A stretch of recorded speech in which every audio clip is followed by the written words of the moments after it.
नमस्कार प्रिय दर्शकों व श्रोताओं, आप सभी का मेरे इस चैनल पर स्वागत है। सभी भक्तजनों को मेरा हार्दिक स्वागत है। और जो लोग मेरी वीडियो पर नए हैं तो चैनल को सब्सक्राइब करें, लाइक करें और ज़्यादा से ज़्यादा शेयर करें, जो ये वीडियो भक्त लोगों पर पहुँचे। और कमेंट में जय श्री राम लिखें। अब मैं आपको श्री रामचरितमानस सुंदरकांड में से कुछ चौपाइयाँ अर्थ सहित आपको बताना चाहता हूँ। बड़ी महत्वपूर्ण चौपाइयाँ हैं, इन्हें आप बड़े ध्यान से सुनिएगा।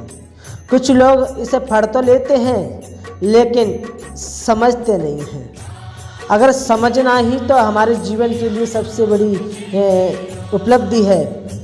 जो चौपाइयाँ जो हैं, उस चौपाई का हमने अपने जीवन में अगर पालन नहीं किया तब तक हमारे इस चौपाइयों का कोई अर्थ नहीं। तो इसमें जो चौपाई है, जब की बात है, जब हनुमान जी अशोक वाटिका में आए हैं, लंका में आए हैं, तो वो सबको मारते गए हैं। तो यहाँ पर फिर मेघनाथ आ जाए। तो मेघनाथ आया तो मेघनाथ ने खूब लड़ाई लड़ी हनुमान जी से। मेघनाथ से लड़ने लगे और लड़ते हुए ऐसे मालूम होते थे मानो दो गजराज श्रेष्ठ हाथी भिड़ गए हों। हनुमान जी उसे एक घूसा मारकर वृक्ष पर जा चढ़े और उसको छड़वर के लिए मूर्छा आ गई। उसको मूर्छा आ गई। उठी बहोर की निस बहु माया, जीत न जाय प्रवंजन जाया।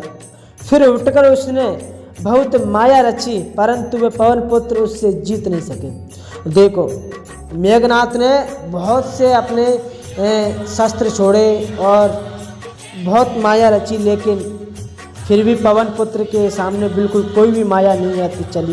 तो फिर उसने क्या किया? ब्रह्म अस्त्र ते सांदा, कपि मन कीन विचार, जो न ब्रह्म सर माने महिमा मिटे अपार। तो देखो, प्रभु के जब भक्त होते हैं तो वो इस चीज़ का ध्यान रखते हैं, समय का ध्यान रखते हैं। ये समय कैसा है? समय, जिसने समय का सदुपयोग करना सीख लिया, समय का सम्मान करना सीख लिया, वही तो भक्त हैं। तो यहाँ पे जो बात है उस बात को आप बड़े ध्यान से सुनिएगा। ब्रह्म अस्त्र ते सांदा, कपि मन कीन विचार। जैसे ही उसने ब्रह्मास्त्र माने ब्रह्मास्त्र का संधान किया मेघनाथ ने, तब हनुमान जी मन में विचार करने लगे कि अब क्या करना चाहिए, अब तो कुछ नहीं हो सकता। लेकिन ब्रह्मास्त्र उनके लिए क्या है? कुछ भी नहीं है। वो चाहते तो उस ब्रह्मास्त्र को तोड़ सकते थे, तभी तोड़ कर फेंक देते, लेकिन उन्होंने ऐसा नहीं किया। उन्होंने सोचा, जो न ब्रह्म सर माने महिमा मिटे अपार। उन्होंने सोचा, उन्होंने विचार किया हनुमान जी ने कि अगर मैंने इसको ब्रह्मास्त्र को तोड़ दिया तो फिर इसकी जो महिमा है ब्रह्मास्त्र की वो मिट जाएगी। ब्रह्मास्त्र को गा तो कोई नहीं मानेगा फिर कि ब्रह्मास्त्र भी कोई गाता है कि ऐसा शास्त्र है, मन शास्त्र है, तो कोई नहीं मानेगा। इस प्रकार तो उन्होंने फिर मन में विचार करते हुए समय का गाते ये के सदुपयोग किया। ब्रह्मास्त्र को नहीं मानता तो उसकी महिमा अपार मिट जाती, महिमा मिट जाती। इसीलिए उन्होंने बिल्कुल शांत होकर ब्रह्मास्त्र के सामने हाथ जोड़ के खड़े हो गए। ब्रह्मवान कपि कहि तै मारा, पर तै उबार कटकु संगारा, ते दे काप कवि मूर्छित भयु, नाग पास बांधले से। और उसने हनुमान जी को ब्रह्म बाण मारा, जिसके लगते ही वृक्ष से भी नीचे गिर पड़े। और गिरते ही उन्होंने कहते ये कि हनुमान जी को ये कि वो अपने आप बंध गए नागपाश में।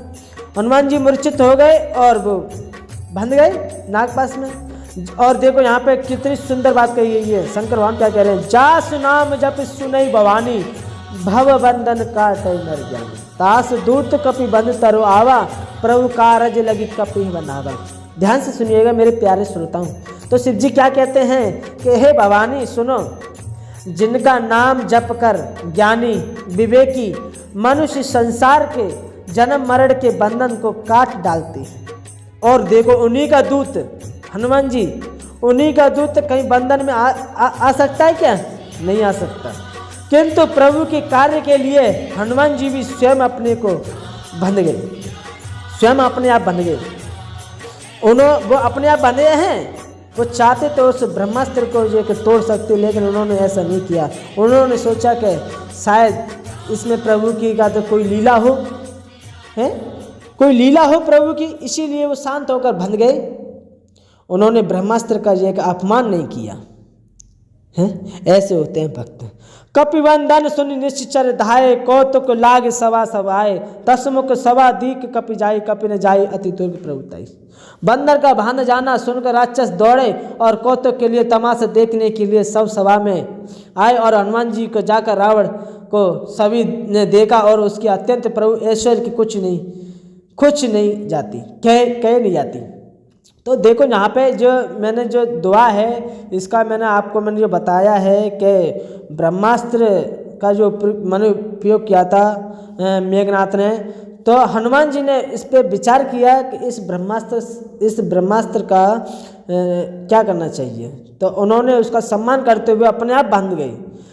तो हमें यानी कि हमें जैसे कि ये बात जो है यहाँ पर बहुत से उदाहरण हैं, मैं आपको एक उदाहरण आपको बताता हूँ कि जीवन में ये इसका मतलब ये नहीं है कि हम सत्संगी हैं, हम भक्त हैं तो हमारे सामने परिस्थिति ना आए। हमारे सामने परिस्थिति चाहे भक्त हो, चाहे राक्षस हो, चाहे कोई देवता हो, माने परिस्थिति सबके सामने आती है, संकट सबन के सामने आते हैं, ठीक है, दुख सबन के सामने आते हैं, लेकिन हमें उस समय का सम्मान करना चाहिए, उस समय का हमें सदुपयोग करना चाहिए कि सदुपयोग कैसे कर सकें। समय को टालना चाहिए। समय माने क्या होता है? काल होता है। समय क्या होता है? काल क्या होता है? समय क्या होता है? भगवान होता है, ठीक है। तो वही हमें जन्म देता है और वही हमें मारता है। समय के अनुसार ही तो हमारा जन्म होता है और समय के अनुसार ही हमारी मृत्यु होती है। तो जो समय जो है वो भगवान है, इस बात को समझ के चलना है हमें। तो जब ब्रह्मास्त्र का जब संधान किया था मेघनाथ ने, तो जब ब्रह्मास्त्र आया तो प्रभु हनुमान जी सोचने लगे कि अब मुझे तो इस तरीके से इनका अपमान नहीं करना चाहिए। ब्रह्मास्त्र है, ये उस परमात्मा की शक्ति है, उस नारायण की शक्ति है ये ब्रह्मास्त्र, इसका मुझे आदर करना चाहिए। अब देखते हैं प्रभु की क्या लीला है, क्या करवाना चाहते हैं मेरे पे। अब तो मैं वो करूँगा, लेकिन अगर मैंने इस ब्रह्मास्त्र का अगर तोड़ दिया, अपमान कर दिया, तो इस ब्रह्मास्त्र की महिमा मिट जाएगी। इसीलिए ये करना उचित नहीं है। तो इसीलिए धीरमान पुरुष को इस पर विचार करना चाहिए। जब परिस्थिति हो, जब संकट हो, तो थोड़े ना गंभीर होकर अपने में विचार करना चाहिए कि आखिर हमें किस तरीके से इस परिस्थिति को हमें टालना चाहिए, निकालना चाहिए। तो भक्तजनों, प्यारे श्रोताओं, आप लोगों को हमारी वीडियो कैसी लगी तो लाइक करें, शेयर करें, कमेंट में जय श्री राम लिखें।